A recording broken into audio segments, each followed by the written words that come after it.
장이 끝나도 투자는 끝나지 않는다. 안녕하세요. 어예진의 방과 후 목돈연구소 어예진입니다. 7월 2일 수요일 외국인 순매도세의 3거래일 만에 우리 시장 약보합으로 하락 마감했습니다. 트럼프 대통령의 관세 불확실성이 증시에 좀 반영되는 모습이네요.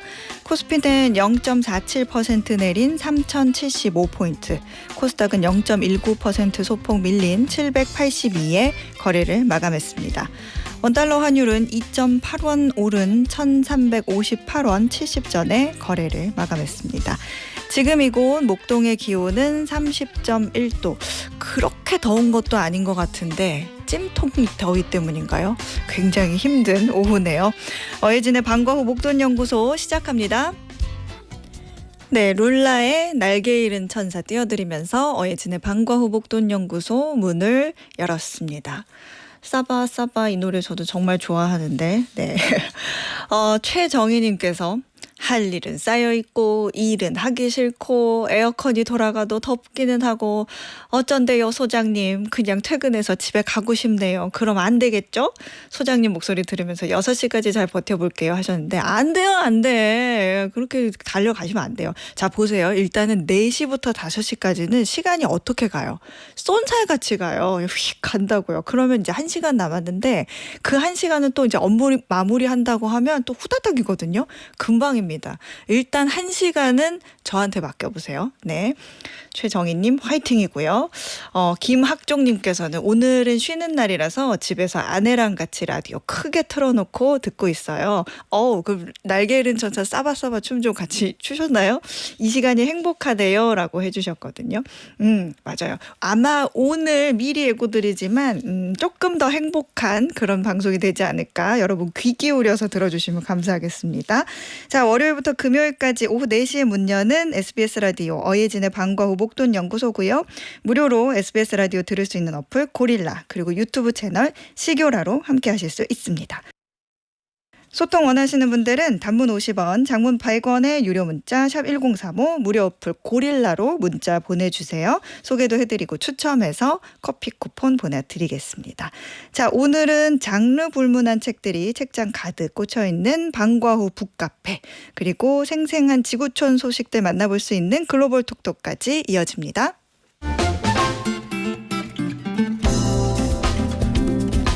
어예진이 직접 고른 꼭 알아야 할 뉴스 뉴스 오늘도 배달 왔습니다.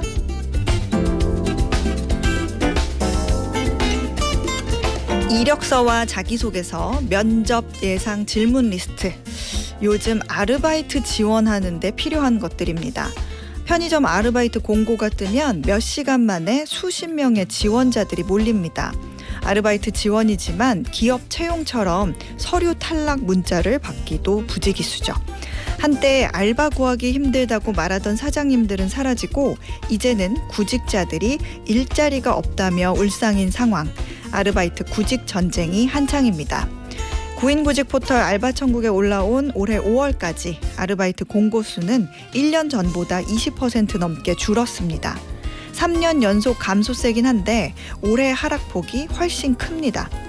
경기 침체로 자영업 불황이 지속되면서 서울시 집계 이후 처음으로 폐업이 개업을 추월하는 상황이 된 탓인데요. 최저임금 상승, 주휴수당 지급, 근로계약서 작성 같은 노동법 제도에 부담을 느껴 채용을 꺼리는 점포가 많아졌다고 합니다. 자리는 적고 구직자들은 몰리다 보니 사람을 뽑는 곳들은 눈이 더 높아졌습니다.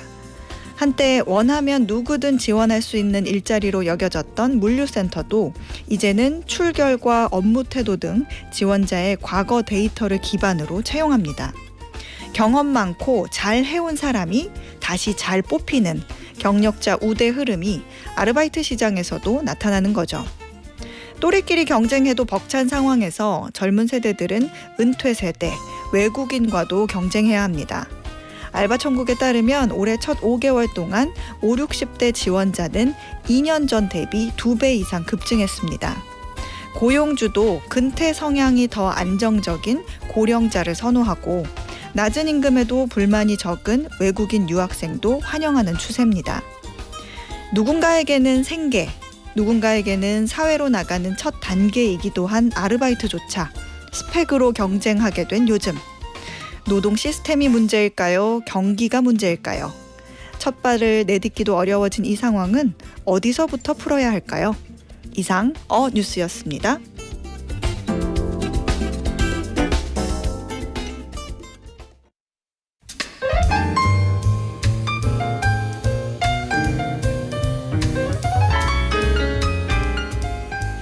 경제부터 인문, 사회, 문학, 자기계발서까지 다양한 책이 있는 방과후 북카페. 오늘도 예스24 손민규 도서 MD가 책 소개해드립니다. 안녕하세요. 네, 안녕하세요. 예스24 도서 MD 손민규입니다. 네, 오늘은 어떤 책부터 한번 만나볼까요? 예, 이번 주 베스트셀러에서 단연코 눈에 띄는 책은 유수영의 평생 레시피라는 책입니다. 네. 예, 출간되자마자 주간 베스트셀러 2위에 올랐고요.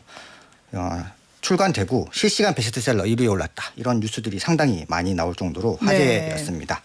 요리 예능 프로그램에서 어남 선생으로 사랑받아온 배우 류수영의 첫 요리책이라는 화제성이 있다 보니 평소 팬들만 아니라 일반 독자들도 많이 찾고 있습니다. 배우 류수영 씨 본명이 어남선 씨잖아요. 그래서 어남 선생 이렇게 불리는 건데 또 저도 동네 이웃이라서 가끔 집에 놀러 가면 이 책상에 빽빽하게 쓰여진 그 레시피 연구 노트가 이렇게 항상 쌓여 있어요. 그래서 얘기를 들어보니까 어떤 레시피는 완성에만 거의 한 2년이 걸렸다고 하더라고요. 근데 그 과정을, 요리의 과정을 계속 줄이고 그럼에도 좀 맛을 압축하기 위해서 계속 연구를 하는 것 같았어요. 네, 이 책의 장점이 그렇게 다년간의 연구 결과로 만든 농축된 레시피인데요. 요리 초보도 할 수 있는 요리책이라는 장점이고요. 저는 이런 책 소개를 사실 굉장히 많이 받습니다. 모든 요리책이 요리 초보도 할 수 있다. 이렇게 해서 맞아요. 이제 사죠. 막 사면은 아니에요. 샀는데 막 튀김기도 있어야 돼. 그러면 뭐 오븐도 있어야 돼. 아니면 되게 뭐 팔지 않는 희한한 식재료를 사용해야 돼. 네. 이런 경우 굉장히 많거든요. 그런 점에서 이제 유수영의 평생 레시피는 진짜 정말 요리 초보를 위한 요리책이 맞더라고요. 정말 특별한 조리 도구가 필요 없고요. 그리고 요리 재료도 동네 마트 가면 흔하게 구할 수 있는 재료 위주로 되어 있습니다. 뭐 주변에 동네 마트 없으면 요즘은 인터넷에서 식재료 쉽게 구할 수 있으니까 그런 걸로 이 책대로 하면은 됩니다. 맞아요. 근데 또 이게 냉정하게 얘기하면 조리 도구도 간단하고 뭐 재료도 간단한 요리면 좀 음식 종류가 한정적이고 왠지 좀 별거 없는 그런 쉬운 요리가 담겨 있는 거 아니야? 이런 의심이 들기도 하거든요. 왜냐하면 요리 초보가 책을 산다는 건 뭐 뭔가 배우고 싶어서도 있지만 책을 보고 뭔가 짠 하고 막 우와 할 만한 그런 괜찮은 요리를 하고 싶어서잖아요. 네, 그런 그렇죠. 면에서는 어때요? 저도 살짝 의심했는데 펼쳐보니 일단 책에 실린 요리가 79가지입니다. 진짜 제목 그대로 평생 할 수 있는 요리거든요. 돌아가면서.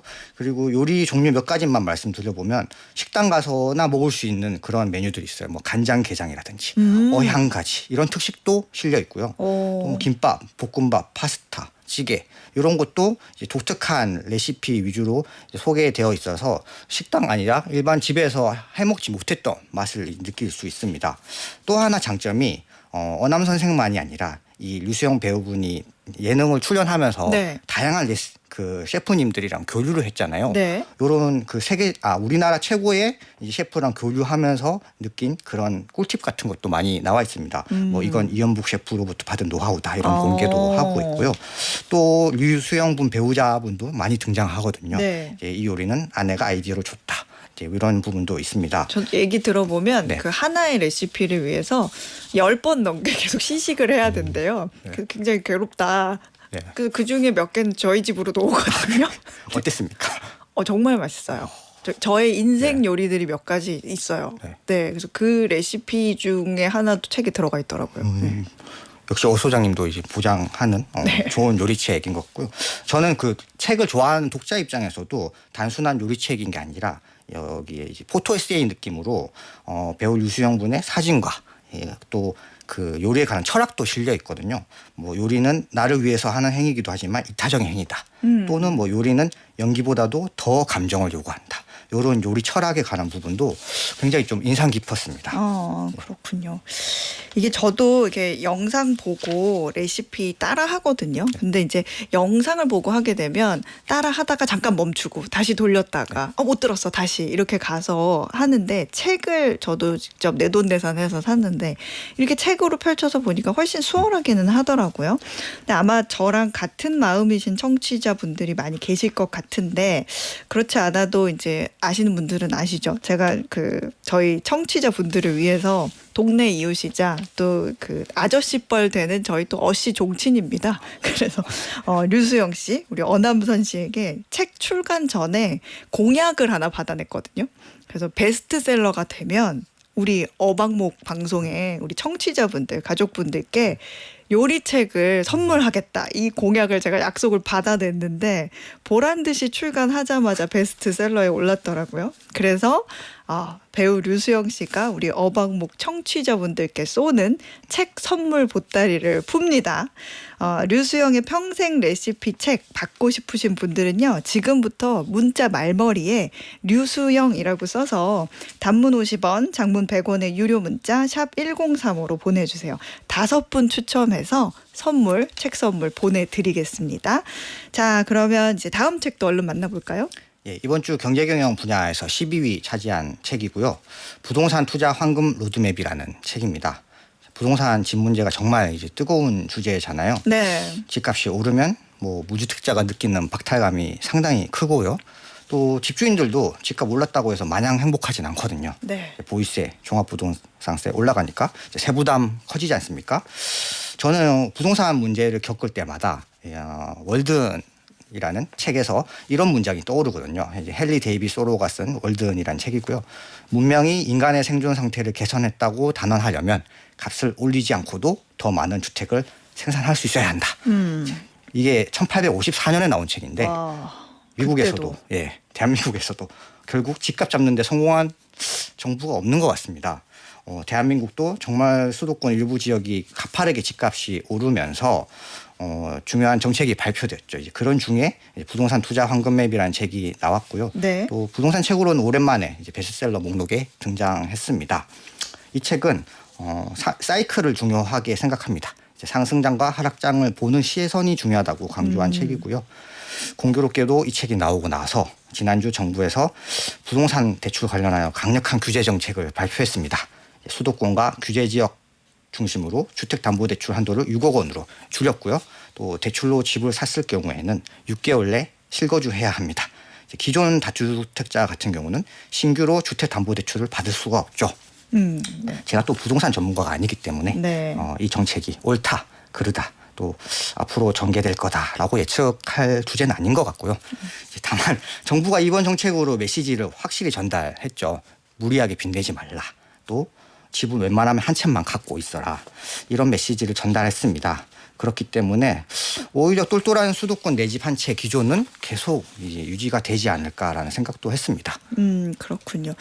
지금 문자들이 굉장히 많이 오고 있는데 그 류수영 말머리에 붙여달라고 했는데 그것만 달랑 보내시면 조금 아쉽잖아요. 그래서 류수영 말머리와 함께 왜 받고 싶은지도 좀 설명을 해주시면 받을 확률이 높아지니까 참고해서 배우 류수영 씨가 우리 어방목 청취자분들을 위해서 쏘는 책 추첨해서 드리도록 하겠습니다. 많이 보내주세요.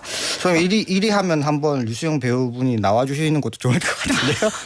지금 2위거든요. 1위로 올라가서. 그거는 한번 얘기를 해보겠습니다. 네, 계속 이어서 얘기해보죠.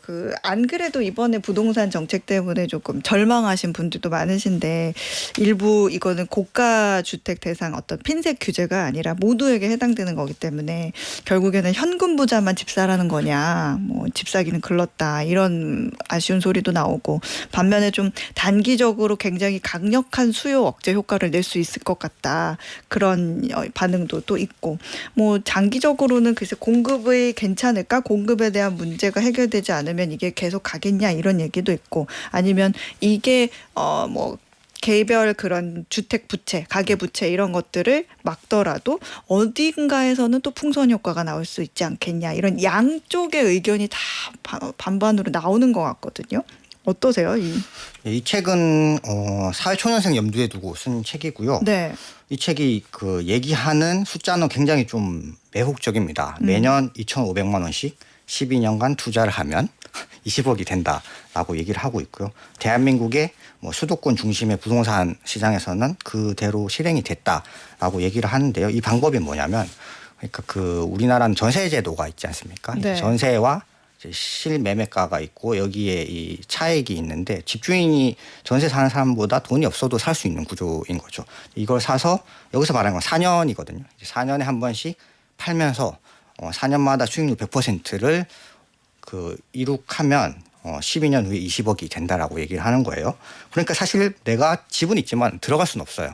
근데 정책이 바뀌었죠. 그래서 이 책에서 얘기하는 방법을 지금은 실행할 수가 없습니다. 근데 이 책에도 계속 그런 얘기는 나옵니다. 이제 네. 부동산 정책 관련해서 정부의 정책이 계속 새로 생기고 없어지고 하기 때문에 저자가 이 정도는 알려주겠지만 네. 결국은 유연하게 이제 독자가 대처해야 된다라고 얘기를 하는 책입니다.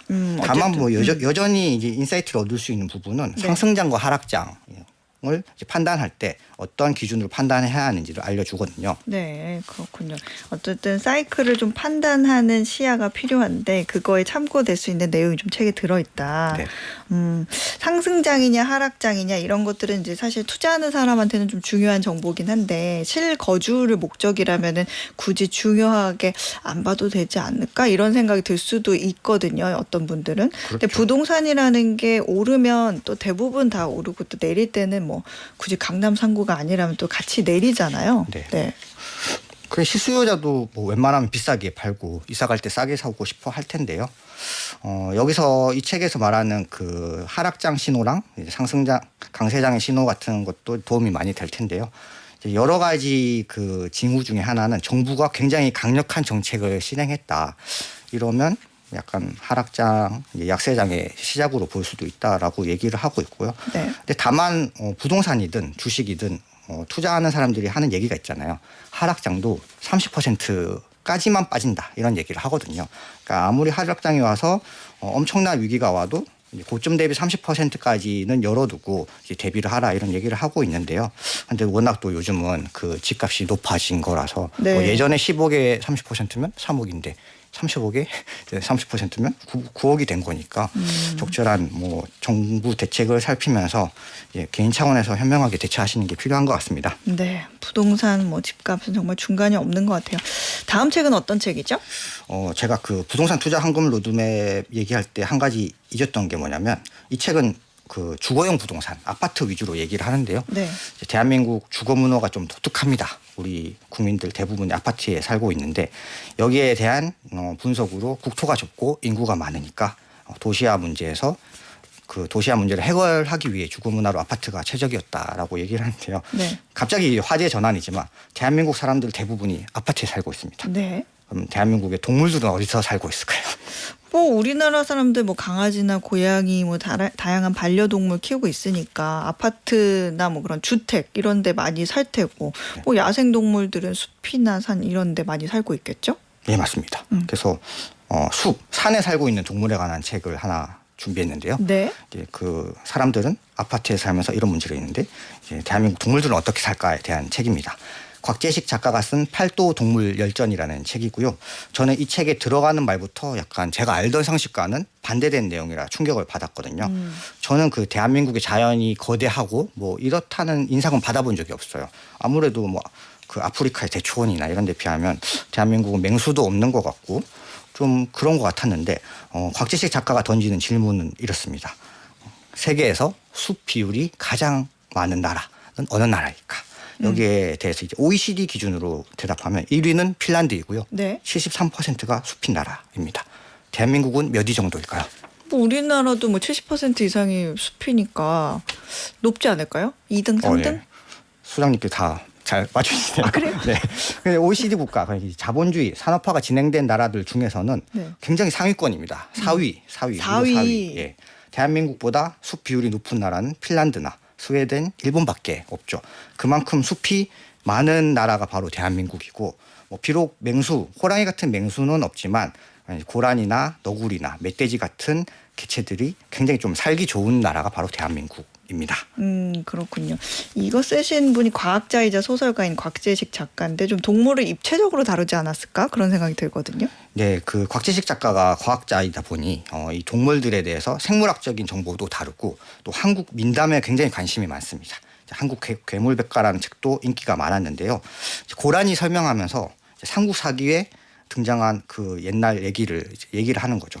백제의 멸망에 관해서 얘기를 하는데 나라가 망할 때 굉장히 신기한 현상이 많이 발생했다는 기록이 이제 역사서잖아요. 네. 그때 괴생명처가 발생했는데 이제 들사슴을 닮은 개라는 표현이 나왔어요. 이제 여기에 대해서 학자마다 이게 누구냐 이제 그 갑론을박이 있는데 곽재식 작가는 이게 바로 고라니가 아니었을까 뭐 이런 식의 얘기를 하면서 고라니가 뭐 우리나라 사람들과 이 관계사를 맺어온 얘기를 하는 거죠. 뭔가 삼국시대부터 교류해온 고라니. 우리는 좀 많이 들어보긴 했는데 이게 세계적으로는 좀 희귀종인가 봐요? 네, 굉장히 희귀종이죠. 고라니가 우리나라에서 너무 많이 사는데 세계적으로는 우리나라에서 대부분 살고 중국에서는 한 수천 마리 정도 있대요. 그래서 중국에서는 판다만큼이나 소중하게 여기는 동물이 고라니인 거죠.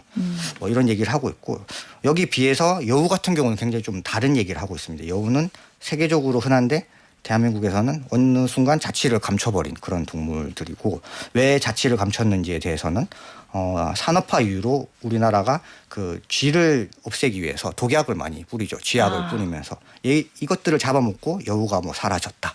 뭐 이런 얘기하고 있고요. 또 재밌는 게 너구리 같은 얘기하면서 한국 너구리들이 겨울잠을 안 잔대요. 그러면서 한국 사람들이 야근하느라 잠을 안 자는 것처럼 너구리도 그렇게 생각하니까 뭐 이런 식의 재미있는 얘기를 한 책이 팔도 동물 열전입니다. 그렇군요. 뭐 너구리 다른 동물들 얘기도 어떻게 꾸며져 있을지 궁금해지네요. 자세한 내용은 팔도 동물 열전 직접 읽어보시면 되겠고요. 그 전에 함께 하신 책은 부동산 투자 황금 로드맵 그리고 류수영의 평생 레시피였습니다. 지금 우리 숨어있는 어방목 청취자분들이 이렇게 많았구나 하면서 놀라고 있습니다. 여러분 책 당첨자는 2교시까지 마저 듣고 클로징 멘트에서 공개할게요. 지금까지 손민규 도서 MD였습니다. 고맙습니다. 감사합니다. 매주 월요일부터 금요일 오후 4시부터 5시까지 경제에 관한 상식, 지식, 투자 노하우 충전하는 시간 SBS 라디오 어예진의 방과 후 목돈연구소와 함께하고 계십니다. 오상무님께서 오늘 초록초록 하시네요. 장마 기간인데 비가 너무 안 와요. 너무 덥습니다. 초록초록 파랑파랑 산이나 바다로 가고 싶은 날씨입니다. 이렇게 보내주셨는데 맞아요. 불과 얼마 전에 저번 주쯤 장마 시작됐다고 얘기를 했는데 좀 그 말이 민망하리만큼 비가 안 오고 있는 것 같아요. 잠깐 소나기 정도 온 것 같은데 비 한번 시원하게 내려주면 좋은데 너무 많이는 말고 그러게요. 저도 산이나 바다로 가고 싶습니다. 오상무님이 대신 가주세요. 저 대신. 전진홍님께서는 구미는 36도예요. 와. 얼마나 더우실까요? 택배 배송 중인데 찜통 더위에 땀으로 샤워하고 있다고요. 택배 배송 끝내고 집에 가서 시원한 물에 샤워하고 싶어요. 보내주셨어요. 우리 어방목 청취자분들 중에 택배 배송 기사님들 많이 듣고 계세요. 얼마나 고생이 많으실까 몰라요. 그리고 제가 특히 감사해야 하는 거 알죠? 네, 정말 감사해하고 있어요. 더운데 날씨에 고생 많으신다고 전진홍님께 커피 쿠폰 하나 보내드릴게요. 8225님께서 여기는 파주 파프리카인데요. 파주 파프리카가 뭘까요? 너무 습하고 덥네요. 마른 장마라 직원 4명이서 작업 중인데 땀 뻘뻘 흘리고 있어요. 정말 의도하지 않게 땀을 너무 많이 흘리게 되는 그런 날씨예요. 오타였나 봐요. 파주 아프리카. 파주 파프리카라고 하는군요. 제가 이런 걸 또 모르네요. 이렇게 오늘도 하나 배웠습니다. 대구 아프리카처럼 대프리카, 파주 아프리카, 파프리카 이렇게 하는 거군요. 하나 배웠습니다, 여러분. 자, 오늘의 퀴즈 풀고 2교시로 넘어가 보겠습니다. AI 기술이 눈부시게 발전하고 있는 요즘 많은 나라들이 우리만의 AI를 만들기 위해 힘을 쏟고 있습니다. AI 기술이 미국 등 일부 강대국을 중심으로 발전하면서 자칫 잘못하면 데이터나 기술, 인프라까지 외국에 의존하게 될 수 있기 때문입니다.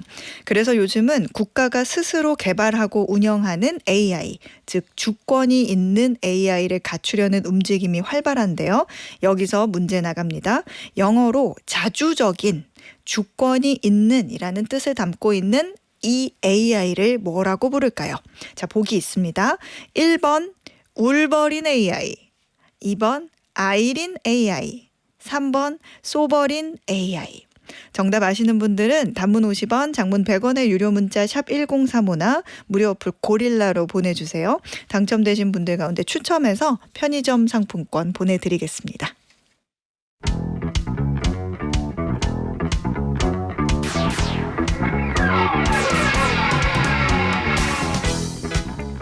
지구촌 방방곡곡을 줌인해 자세히 들여다보는 글로벌 톡톡. 오늘도 한국경제TV 신인규 기자가 안내해드려요. 어서 오세요. 안녕하세요. 네, 오늘은 우리 어디로 한번 떠나볼까요? 오늘 좀 날이 찜통 같고 그렇잖아요. 네. 이럴 때 약간 서늘한 얘기가 필요할 수 있거든요. 그래서 오늘 시간은 그냥 글로벌 톡톡이 아니라 글로벌 미스터리 톡톡 뭐 이런 느낌으로 미스터리? 미스터리로 일본 먼저 들여다보겠습니다. 지금 외신들 통해서 일본의 지진 발생 상황, 더 나아가서 7월 대지진설이 보도가 되고 있는데요. 네. 일본의 7월 대지진설 실체 뭔지 살펴보고, 그리고 시간 허락하면 미국에서 제기되고 있는 일론 머스크 테슬라 CEO의 미국 추방 가능성에 대한 얘기까지 준비를 해왔습니다. 먼저 일본 얘기부터 하면은 네. 일본 남서쪽에 도카라 열도라는 곳이 있습니다. 우리나라 사람들도 많이 찾는 관광지인 오키나와를 기준으로 하면 여기서 북동쪽으로 한 600km 정도 떨어져 있는 곳인데, 이 도카라 열도 근처 바다에서 지진이 지속적으로 일어나고 있습니다. 이 지진을 지금 기상학자뿐 아니라 기자들, 이코노미스트들도 관심 있게 보고 있는 상황이에요. 일본은 근데 원래 지진이 많은 국가잖아요. 근데 지진이 얼마나 요즘에 많이 발생하고 있길래 이런 얘기들이 계속 나오는 거예요? 일본 요미우리 신문 기사예요. 지난 6월 21일부터 30일까지 도카라 열도에서 지진이 683회 관측됐다, 이런 문장이 있었습니다. 열흘 만에 한 곳에서 700회에 가까운 땅울림이 있었다니까 진짜일까 싶잖아요. 그래서 확인을 해보려고 일본의 기상청 자료를 좀 뒤져봤더니 놀랬습니다. 이 공포 영화나 괴담 컨텐츠 보면은 네. 가끔 뭐 벽이나 종이 같은데 똑같은 글자가 막 반복돼서 무섭게 써 있는 거 있잖아요. 네. 뭐 빨간 글씨로 도망쳐 뭐 이렇게 진짜 같은 오늘 글이. 미스터리인가 봐요. 네, 오늘 약간은 미스터리예요. 오늘 더우신 분들 정말 더위에 지치신 분들 많으신데 네. 좋아요, 지금 분위기. 아, 다행입니다. 네. 아까처럼 이제 도망쳐 뭐 이런 네. 그런 반복적인 게, 제가 일본 기상청 데이터 떼봤을 때 약간 그런 느낌이 들었거든요. 그 데이터 중에 지진이 일어난 일시, 진앙지, 규모, 진도 이런 게 나열된 자료가 있습니다. 자료 찾아보면은 6월 20일까지는 크게 특이한 게 없었는데 네. 그러다가 6월 21일 열흘 전쯤을 기점으로 갑자기 데이터가 쏟아졌어요. 근데 수백 곳의 진앙지가 모두 도카라 열도근해, 도카라 열도근해, 도카라 열도근해 막 이렇게 막. 지금 일부러 계속 무서우라고 반복하시는 진짜로 거죠? 제가 그렇게 느꼈어요. 너무 많더라고요. 네. 정말로 600차례 넘게 됐고, 그리고 요미우리 신문 추가로 봤더니 7월 1일 어제 데이터랑 오늘 데이터 제가 정오까지 살펴봤더니 네. 190여 차례 작은 지진들이 추가로 일어나고 있고요. 그리고 그 중에는 일본 기준으로 진도 5, 그리고 우리 기준으로는 진도 7 정도에 해당하는 그런 지진들도 관측이 됐습니다. 저도 사실 일본 갔을 때 지진 경험한 적이 있거든요. 누워 있을 때였는데 이렇게 요람을 태우는 것처럼 흔들리고 이렇게 뭔가 가구들이 휘어지는 그런 느낌이더라고요. 예. 그래서 벌떡 일어나가지고 지진 이랬는데 대부분은 그냥 방송 보면서 차분하게 대처를 해서 여기는 정말 이게 생활이구나라는 생각을 하긴 했거든요. 그런데 지금 진도 7 정도 얘기가 나왔는데 이 정도면은 어느 정도라고 우리가 대략 생각을 하면 돼요? 이게 우리 기준 진도 7이고 일본식으로 진도 5 약인데, 지진이 얼마나 센가 알아보는 기준이 두 가지가 있거든요. 하나는 규모, 또 하나는 진도입니다. 지금 우리가 얘기하는 숫자는 진도에 관련한 거예요. 네. 그러니까 진도는 실제 땅 위에서 어떤 수준의 흔들림이 발생했느냐 하는 건데, 이 기준이면은 일본 기준 5약, 우리 기준 7이라고 하면은 모든 사람이 지진의 진동 쉽게 느낄 수 있을 뿐만 아니라 유리창 깨지고 땅이 흔들려서 건물 피해가 발생하는 정도인데, 조금 더 쉽게 말씀드리면 이거 지난 2017년 11월이었죠. 우리나라 포항 지진 때 보고된 수준입니다. 그때 포항 지진 여파가 컸잖아요. 수능도 일주일 미뤄지고 그랬었거든요. 네. 그러니까 수백 차례 작은 흔들림 가운데 포항 지진 수준의 흔들림이 일본의 도카라 열도 앞바다에서 일어나고 있다는 뜻이에요. 여기서 조금 더 살펴볼 게, 기사나 일본 데이터 종합하면은 이 지역에서 지진이 일어나는 빈도가 점점 더 늘어나고 있다는 거거든요. 이게 얼마나 늘어나고 있어요? 아까 열흘 사이에 도카라 열도에서 크고 작은 지진이 700건 가까이 일어났다 그랬죠. 그러면은 6월 말까지는 하루에 한 60건에서 70건 정도, 60건에서 70건 생겼다는 건데 7월 들어와서 어제 오늘 심지어 오늘 끝나기 전까지는 좀 시간 남아 있는데 이틀 동안 아까 190여 차례 발생한 걸로 제가 봤다 그랬잖아요. 그러니까 하루에 100건 수준으로 지금 지진 빈도가 높아지고 있는 거죠. 일본 남서쪽 바다가 점점 더 빠르게 흔들리고 있다라는 뜻으로 볼 수가 있겠습니다. 그렇군요. 뭐 뉴스나 뭐 어디 영상에 올라온 것들이나 전해지는 이야기들 보면 뭐 여러 가지 낭설도 있는 것 같고 예. 아니면 과거의 기록에서 근거한 어떤 추론도 있는 것 같은데 워낙 일본이라는 나라는 우리가 지리 시간에 나오는 판이라고 하죠. 맞습니다. 그 판이 여러 판이 만나는 곳에 있어서 워낙 그 밀어내는 힘 때문에 지진이 빈번하다가도 또 다시 잠잠해지는 그런 경우도 있어 왔거든요. 그런데 유독 이번 도카라 열도 지진에는 일본의 국내뿐만 아니라 해외에서도 굉장히 관심이 많은 그런 특별한 이유가 있어요? 있어요. 여기서부터 그 미스터리가 약간 들어가는 건데 네. 이게 과학하시는 분들한테는 조금은 어이없게 들릴 수도 있는데 만화책 하나가요. 이 도카라 열도 지진을 둘러싼 관심, 공포를 크게 키운 면이 있습니다. 타츠키 료라는 일본 만화가가 있습니다. 이분이 지난 1999년에 냈었던 내가 본 미래라는 제목의 만화가 있는데 이 만화가 실제로 작가가 꾼 꿈, 예지몽을 소재로 그렸던 작품이거든요. 뭐 만화책도 책이니까 갑자기 앞 시간 소민규 MD님의 이 방어 북카페 다시 하는 것 같기도 한데 어쨌든 이 1999년에 나왔던 만화에 어떤 내용들이 있었냐. 지난 2011년 동일본 대지진이 있었고요. 2020년 코로나 창궐 사태를 예견한 듯한 대목들이 있었다고 합니다. 정말이에요? 그러니까 그 사실이 알려진 뒤에 야, 이 만화 이거 뭐야? 찾아보자 이러면서 내가 본 미래라는 만화가 뒤늦게 인기를 얻었고 일본뿐만 아니라 중국, 동남아 이런 데로 번역이 돼서 100만 부 넘게 팔린 밀리언셀러가 됐습니다. 그리고 지난 2021년엔 이 만화 개정판이 나왔는데 여기서부터가 중요해요. 개정판에는 2025년 7월에 그러니까 이번 달이죠.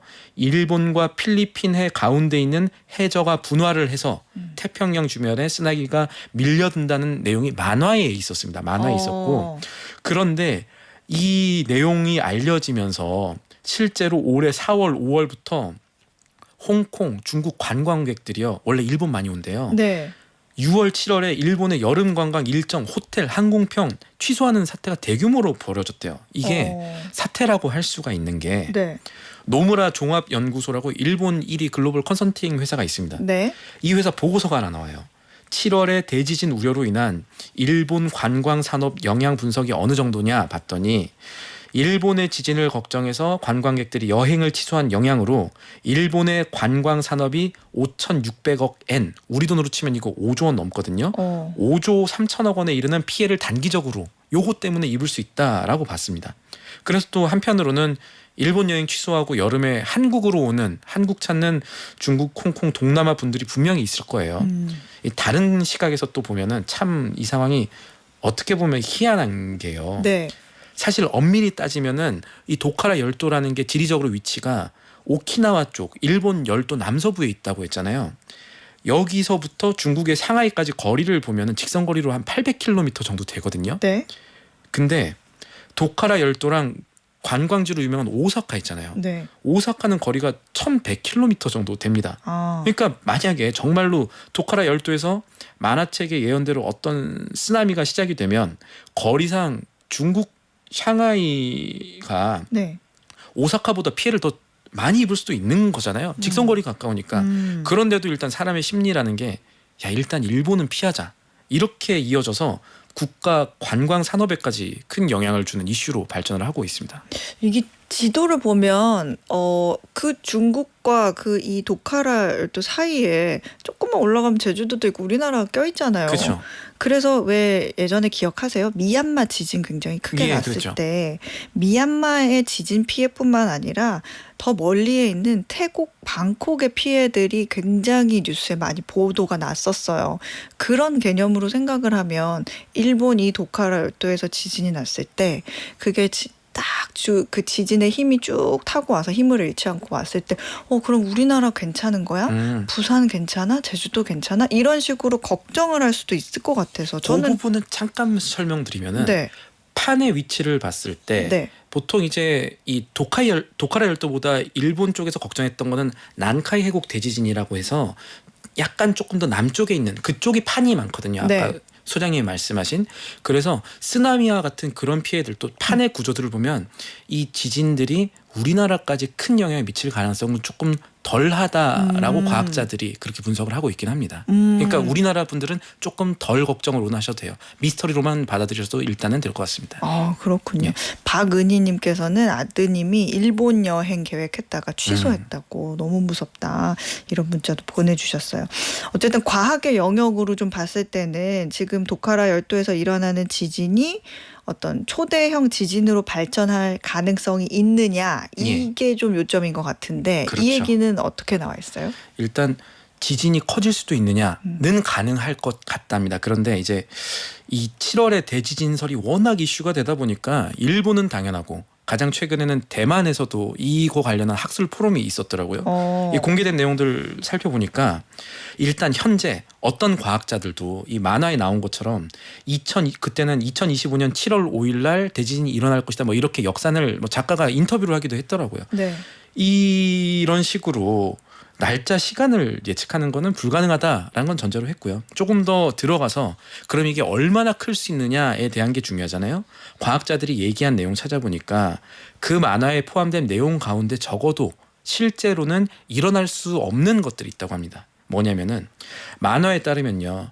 7월 대지진 결과 일본이 부분적으로 침수가 돼서 대만, 홍콩, 필리핀 이 연결하는 주변 지역들의 해안선까지 바뀐다, 재편된다라는 내용들이 있었는데 이것 때문에 사실 그 동남아 사람들이 우리 얘기인가 싶었던 거예요. 네네. 근데 이렇게 해안선이 바뀌려면은 이거는 지구를 구성하는 이 판이 움직이는 실제로 이동하는 수준으로 뭐 부딪히는 수준이 아니라 아예 이동하는 수준으로 가야 된다고 합니다. 그러니까 쉽게 말해서 만에 하나 대지진이 일어나서 쓰나미가 올 수야 있겠지만 네. 그게 진짜 일본을 침수시킬 수 있겠느냐, 대만, 홍콩, 필리핀의 해안선을 바꿔놓을 수 있겠느냐, 그렇지는 않다는 겁니다. 물론 이 자연재해 가능성을 미리 예측하고 대비하는 거는 언제나 누구한테나 중요한 일이겠지만 사람의 심리라는 게 또 이 맞았던 관측만 기억하는 어떤 편향이 있긴 하거든요. 네. 심리적으로. 시계를 과거로 돌려보면은 왜 1999년 노스트라다무스. 그렇죠. 앙골모아 대왕, 저 옛날에 이런 거 좋아해가지고 네. 또 2012년에 마야 종말론 이런 거 사실 틀렸었거든요. 이런 것들이 좀 항상 미스터리가 사실로 가진 않는다라는 점도 함께 생각을 해보셨으면 합니다.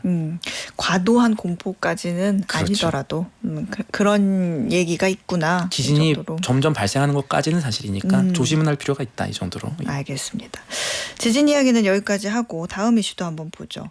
전 세계적인 이슈 메이커라고 할 수 있는 이 테슬라의 일론 머스크 최고 경영자. 우리나라에도 테슬라 주식 직접 투자하는 사람들도 많아서 예. 이 주가를 움직이는 이 테슬라 그 머스크의 행동 하나하나가 굉장히 관심사인데 이번에는 또 머스크가 도널드 트럼프 미국 대통령이랑 크게 한판 또 했잖아요. 그죠? 크게 한판 했죠. 이 네. 한때 트럼프 행정부에서 도지라고 이 정부 효율부라는 새로운 정부 기관의 기관장까지 맡았던 일론 머스크 테슬라 최고 경영자와 도널드 트럼프 미국 대통령이 속된 말로 한판 붙었습니다. 네. 이 사실은 어떻게 싸웠냐보다 왜 싸웠느냐가 조금 더 중요하긴 한데 일단 어떻게 싸우느냐를 보면 싸우는 내용이 좀 뭐랄까요? 유치합니다. 딱 이번 싸움만 놓고 보면 일론 머스크가 먼저 주먹을 날리긴 했습니다. 지금 미국 의회에서 트럼프 대통령이 원 빅 뷰티풀 빌 액트, 네. 뭐 우리나라 말로 번역하면 하나의 크고 아름다운 법안이라고 불리는 법을 통과시키려고 하고 있거든요. 네. 간밤에 상원까지 통과를 해가지고 하원의 본회의 통과를 앞두고 있는 법안인데 이 법안 통과를 일론 머스크가 반대를 세게 하면서 아니 지금 미국 의회 하는 꼴을 보면 공화당이나 민주당이나 똑같다. 사실상 한 편이고 하나의 돼지당이다. 폴키아다라고 얘기를 했었거든요. 이게 근데 좀 모욕적인 표현이에요. 네. 그러면서 일론 머스크는 법안이 통과가 되면 자신은 바로 신당을 창당할 뿐 아니라 실제로 미국의 자유당이라고 제3정당이 있기도 합니다. 그 신당 창당할 뿐만 아니라 내년 11월에 있을 미국 중간선거에서 이번 법안에 찬성한 의원들 낙선운동 들어가겠다 뭐 이렇게 있습니다. 그러니까 머스크가 갖고 있는 막대한 돈을 이용해서 반대편 후보들 지원하겠다는 거죠. 머스크가 이렇게 맹비난에 나서니까 트럼프 대통령은 어떻게 맞섰냐면 아니 일론 머스크 국적 당신 남아공 아닙니까? 남아프리카 공화국 아닙니까? 당신 미국 땅에서 추방해야 될지도 모르겠다. 뭐 이렇게 맞불을 놓아버린 거예요. 머스크 자꾸 이럴 거면 너 나가라는 메시지를 뭐 충신도 아니고 옆에 미국의 대통령이 직접 해버린 건데 이러다 보니까 간밤 뉴욕 증시에서 하루 만에 테슬라 주가가 5% 넘게 하락하기도 했습니다. 저를 비롯해서 굉장히 속상한 분들 계실 것 같은데 예. 앞으로 벌어질 일에 대해서 우리가 좀 참고할 만한 예. 왜 대체 싸우는 거냐 이런 부분을 시간이 많지는 않지만 그래도 이 부분을 좀 정확히 짚어주시면 앞으로 뉴스 보는데 참고가 될 것 같거든요. 이게 왜 싸우는가가 말씀대로 중요해요. 트럼프 행정부에서 한때 정부 일을 도왔던 그러니까 트럼프의 어떤 믿고 쓰는 한 팔이었던 머스크가 왜 이렇게 돌아섰냐. 감세 법안이라는 건데 이 법안이 통과가 되면 경제 문제 크게 온다고 보는 게 이 머스크의 시각이에요. 일론 머스크가 직전까지 이 도지라는 트럼프 행정부에서 무슨 일을 했었냐면 이 다른 공공기관들의 예산 줄이고 또 사람 자르고 소위 말해 칼춤을 춰왔던 거예요. 사람 자르는 게 미국 쉽다고 하지만 실제로는 그렇게 쉽지는 않거든요. 네. 왜 트럼프는 머스크 앞서서 칼춤 추게 했냐면 지금 미국 정부가 운영을 방만하게 하면 안 되기 때문이에요. 미국 정부 빚이 너무 많죠. 37조 달러가 넘었습니다. 빚이 너무 많으니까 지난 5월에 미국 신용등급 내려가기도 했었는데 이 국가 채무 줄이려면 예산 덜 쓰고 세금은 더 걷고 해야 되겠죠. 근데 이런 상황에서 미국이 대통령 뜻이라고 세금 줄이는 법안 통과시킨 게 맞느냐? 이 법안 찬성한 의원들 제정신이냐는 게 머스크 생각이고 반대로 트럼프 미국 대통령 입장에서는 이 법안이 사실은 대선 공약이랑 엮여있는 굉장히 중요한 법안이기 때문에 지지층과 결부가 된 문제이기 때문에 포기할 수가 없습니다. 그러니까 트럼프가 봤을 때 한때 나를 도왔던 장군이 도저히 내가 양보할 수 없는 문제를 가지고 반기를 든 거예요. 역사적으로 봤을 때 이런 류의 갈등은 사실 좋게 마무리가 잘 안 됩니다. 자꾸 뭐가 나오고 해요. 그래서 앞으로도 계속 뭔가가 나올 수 있는 그렇죠. 여지가 많네요. 그렇죠. 계속 살펴보도록 하죠. 지금까지 한국경제TV 신인규 기자였습니다. 고맙습니다. 감사합니다. 네, 퀴즈 정답 확인해 보겠습니다. 오늘 퀴즈에선 국가가 스스로 개발하고 운영하는 AI, 주권이 있는 AI를 뭐라고 하는지 여쭤봤는데요. 정답은 3번 소버린 AI였습니다. 정답 보내주신 분들 가운데 오늘 편의점 쿠폰 받으실 세 분은요. 박희정님, 7573님, 3081님. 자, 그리고 오늘 또 다른 선물이죠. 배우 류수영 씨가 어방목 청취자분들을 위해 준비한 류수영의 평생 레시피 책 받으실 5분은요. 3515님, 9929님, 3222님, 9716, 1793님까지 5분께 드리겠습니다. 축하드려요. 자, 오늘 마지막 곡은요. 슈퍼주니어 해피의 요리왕 띄워드리면서 마무리하겠습니다. 저는 내일 오후 4시에 올게요. 여러분 고맙습니다. 내 여자